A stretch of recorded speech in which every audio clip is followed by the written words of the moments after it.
ಒಂದು 25 ಲಕ್ಷ ಎಷ್ಟು ಕೊಟ್ಬಿಡ್ತಾರ ಬಡವರಿಗೆ ಎತ್ತಿದ್ದು ನೀವೇ ಅಂದ್ರಿ ಎಷ್ಟು ಜೇಬಲ್ ಇದೆಲ್ಲ ಕೊಟ್ಬಿಡ್ತೀರ ಅಂತ ತಾವು ಹೇಳಿದ್ರಿ. ತಾವು ಯಾರು ಸುಮ್ಮನೆ ಯಾರು ದಾನ ಮಾಡಲ್ಲ. ಅವ್ರ ಹಿನ್ನೆಲೆ ಏನೋ ಒಂದು ಯೋಚನೆ ಇರ್ತದೆ, ಏನೋ ಒಂದು ಲಾಭ ಆಗ್ತದಂತ. ನನ್ಗೇನು ಲಾಭ ಬೇಕಾಗಿರೋದಿಲ್ಲ, ನಾನು ಸತ್ತಾದ್ಮೇಲೆ ಅಲ್ಲಿ ನನ್ನ ಲಾಭ ಬೇಕಾಗಿದೆ, ಇಲ್ಲಿ ನನ್ಗೇನು ಬೇಕಾಗಿದೆ. ನಾವೆಲ್ಲ ಇರೋವರೆಗೂ ಹೋಗುವಾಗ ನಾವು ಏನು ಹೊತ್ಕೊಂಡು ಹೋಗಲ್ಲ ಮಾಡ್ರೆ, ನಾವು ಏನೂ ಹೊತ್ಕೊಂಡು ಹೋಗಲ್ಲ. ನಾವು ಸತ್ತರೆ 4 ಜನ ಕಣ್ಣಲ್ಲಿ ಹಾಕಬೇಕು, ಅಯ್ಯೋ ಒಳ್ಳೆ ವ್ಯಕ್ತಿ ಇದ್ದಪ್ಪ, ಅವ್ನು ಸತ್ತೋಗ್ಬಿಡ್ತಾ, ಅವನೇ ಶ್ರೀಮಂತ.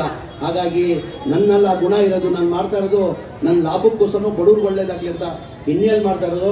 ನಾನು 25 ಲಕ್ಷ ಕೊಡೋದು ಕಾರಣ ಏನಂದರೆ ಕೊಡ್ರೆ, ನಾನು ಅಷ್ಟೋ ನಾನು ಮಾಡ್ತಾ ಇಲ್ಲ. ಅದು ದೇವ್ರು ಏನು ಮಾಡ್ತಾರೆ, ಯಾರನ್ನ ಜನಗಳಿಗೆ ಕಷ್ಟ ಇದೆ ಏನು ಮಾಡ್ತೀರಾ, ಆ ದೇವ್ರು ಬೇಡ್ಕೊಳ್ತೀರಾ, ಈ ಕಷ್ಟ ಇದೆ ನನಗೆ, ಈ ಕಷ್ಟ ಇದೆ ಪರಿಹಾರ ಮಾಡಿ ಅಂತ ನಾವು ದೇವ್ರದ್ದು ಬೇಡ್ಕೊಳ್ತೀವಿ.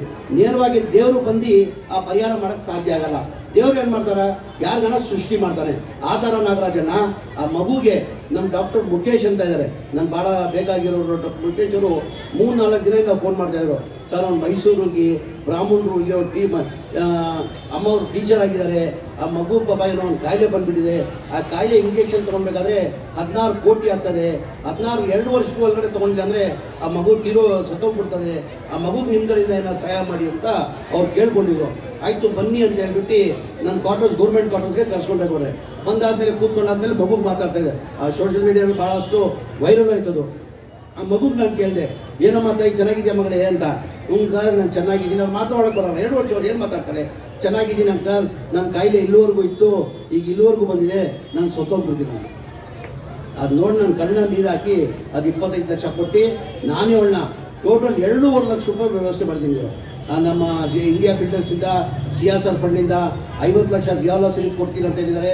ಆಮೇಲೆ ಇನ್ಫೋಸಿಸ್ ಅವ್ರ ಇಲ್ಲ 50 ಲಕ್ಷ ಅವ್ರು ಕೊಡ್ತೀನಿ ಅಂತ ಹೇಳಿದರು. ಇನ್ಫೋಸಿಸ್ ಅವ್ರಿಗೆ ನಾನೇ ಹೋಗಿ ಪರ್ಸನಲ್ ಮಾಡಿ ರಿಕ್ವೆಸ್ಟ್ ಮಾಡಿಕೊಂಡೆ, ನಿಮ್ಮ CSR ಫಂಡಲ್ಲಿ ಕೊಡಿ ಅಂತ. ಅವರು ಒಂದು 50 ಲಕ್ಷ ಕೊಡ್ತೀನಿ ಅಂತ ಹೇಳಿದ್ರು. ಆಮೇಲೆ ನಮ್ಮ ಸೆಂಚುರಿಯನ್ ಬಿಲ್ಡರ್ ದಯಾನಂದ್ ಪೈ ಅವ್ರ ಹೋದೆ, ಅವರು 50 ಲಕ್ಷ ಕೊಡ್ತೀನಂದ್ರು.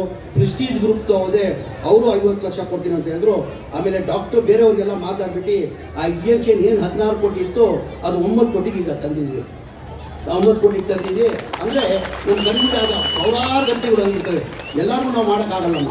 ನಮ್ಮ ಕಣ್ಣು ಮುಂದೆ ನಮ್ಗೆ ಗಮನಕ್ಕೆ ಬಂದಾದ್ಮೇಲೆ ಆದಷ್ಟು ನಾವೆಲ್ಲ ಸಹಾಯ ಮಾಡಬೇಕು. ನಾನಿಲ್ಲ, ನಿಮಗೆಲ್ಲ ನಾನು ಬೇಡ್ಕೊಳ್ಳೋದೆಲ್ಲ ಬರುತ್ತೆ. 100 ಇರ್ತಾರೆ ಈ ಥರ. ನಮ್ಮ ಮುಂದೆ ಬರಲ್ಲ ಕೊಡ್ರಿ, ಎಲ್ಲಿ ಬರ್ತದೆ, ನಮ್ಮ ಮುಂದೆ ಬರಲ್ಲ. ನಮ್ಮ ಮುಂದೆ ಬಂದಾದ್ಮೇಲೆ, ನಮ್ಮ ಗಮನಕ್ಕೆ ಬಂದಾದ್ಮೇಲೆ ಅಟ್ಲೀಸ್ಟ್ ನಮ್ಮ ಆದಷ್ಟು ನಮ್ಮ ಕೈಯಿಂದ ಎಲ್ಲರೂ ಬಡವ್ರಿಗೆ ಸಹಾಯ ಮಾಡಬೇಕಂತ ನಾನು ನಿಮ್ಮಲ್ಲೂ ಕೇಳ್ಕೊಂಡು, ನಾನು ಹೆಚ್ಚಾಗಿ ಮಾತಾಡೋಕೆ ಹೋಗಲ್ಲ. ಎಲ್ಲ ನಾಗರಾಜಣ್ಣ ಅವರು ನಾವು ಮಾತಾಡೋದೆಲ್ಲ ಡೀಟೇಲ್ ಆಗಿ ನಾಗರಾಜಣ್ಣನೇ ಹೇಳ್ಬಿಟ್ಟಿದ್ದಾರೆ. ಹಾಗಾಗಿ ನಮಗೆಲ್ಲ ಗೊತ್ತಿದ್ದಂಗೆ ಇವತ್ತು ಚಾಮರಾಜಪೇಟೆ ಬಾರಿ 5 ಬಾರಿ ತಾವೆಲ್ಲ ಆಶೀರ್ವಾದ ಮಾಡಿಕೆ ಇವತ್ತು 5 ಬಾರಿ ನಾನು MLA ಆಗಿ ನಿಮ್ಮ ಮುಂದೆ ನಿಂತಿದ್ದೀನಿ. ನೀವು MLA ಮಾಡಿದ ಕಾರಣಕ್ಕೆ ಇವತ್ತು ನಾನು ಮಂತ್ರಿ ಆಗೋಕ್ಕೂ ಸಾಧ್ಯ ಆಯಿತು. MLA ಅಂದರೆ ಮಂತ್ರಿ ಆಗೋಕ್ಕೆ ಸಾಧ್ಯ ಆಗ್ತಾ ಇಲ್ಲ. ನನಗೆಲ್ಲ ಟೈಮಲ್ಲಿ ಏನು ಚಿಂತನೆ ಅಂದರೆ, ನನ್ನ ಚಾಮರಾಜಪೇಟೆ ಮತದಾರರು ಚಿಂತನೆ ನನಗೆ. ಏನಕ್ಕಂದರೆ ನನ್ನ ಅವ್ರು ಗೆಲ್ಸಿದ್ದಕ್ಕೆ ಕಾರಣಕ್ಕೆ ನಾನು ಇವತ್ತು ಮಂತ್ರಿ ಮಾಡಿದ್ದೀನಿ. ನಾನು ತಪ್ಪು ಮಾಡಿದ್ರೆ ಆ ಚಾಮರಾಜಪೇಟೆ ಮೇಲೆ ಆರೋಪ ಬರ್ತದದು.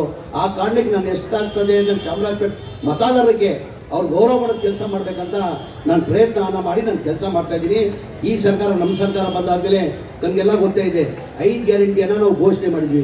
5 ಗ್ಯಾರಂಟಿ ಘೋಷಣೆ ಮಾಡಿ 5 ಗ್ಯಾರಂಟಿಯನ್ನು ಲಾಗು ಮಾಡಿರೋದು ತಮಗೆಲ್ಲ ಗೊತ್ತಿರೋದೇ ವಿಚಾರ. ಅದು ಹೇಳೋಂಗಿಲ್ಲ. 6ನೇ ಗ್ಯಾರಂಟಿ ಅಂತ ನಾನು ಹೇಳಕ್ಕೆ ಬಯಸ್ತಾ ಇದ್ದೀನಿ.